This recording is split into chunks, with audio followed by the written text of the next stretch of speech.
से शुरू हो चुके आईटीआर फाइलिंग सीजन में हर टैक्स पेयर के लिए एक बड़ा सवाल है, क्या आपने अपनी डेडलाइन नोट कर ली है या फिर आपको भी लगेगा 5,000 रुपए तक का जुर्माना। दरअसल फाइनेंशियल ईयर 2025 और 26 यानी कि असेसमेंट ईयर 2026 और 27 के लिए इनकम टैक्स रिटर्न फाइल करने की अंतिम तारीख अलग अलग कैटेगरी के हिसाब से तय की गई है। सामान्य नौकरी पेशा लोग HUF और ITR 1 या ITR 2 फॉर्म भरने वाले टैक्स पेयर्स के लिए आखिरी तारीख 31 जुलाई 2026 रखी गई है। वहीं इस साल एक बड़ा बदलाव भी देखने को मिल रहा है। ऐसे बिजनेस और प्रोफेशनल टैक्स पेयर जिनका ऑडिट भी जरूरी नहीं है और जो ITR 3 या ITR 4 फाइल करते हैं, उनके लिए डेडलाइन बढ़ाकर 31 अगस्त 2026 भी कर दी गई है। इसके अलावा जिनके अकाउंट्स का ऑडिट अनिवार्य है, उनके लिए समय सीमा 31 अक्टूबर 2026 तय की गई है।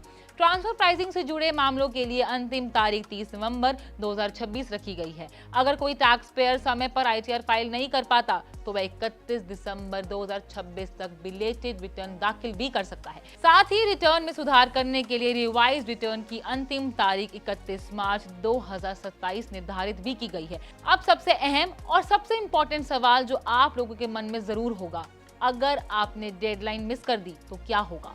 सेक्शन 234F के तहत लेट फाइलिंग पेनल्टी लगती है। जिनकी एनुअल इनकम 5 लाख रुपए से ज्यादा है, उन्हें अधिकतम 5,000 रुपए तक का जुर्माना देना पड़ सकता है। वहीं 5 लाख रुपए तक की इनकम वालों पर 1,000 रुपए तक की पेनल्टी भी लग सकती है। इसके अलावा बकाया टैक्स पर इंटरेस्ट भी देना होगा।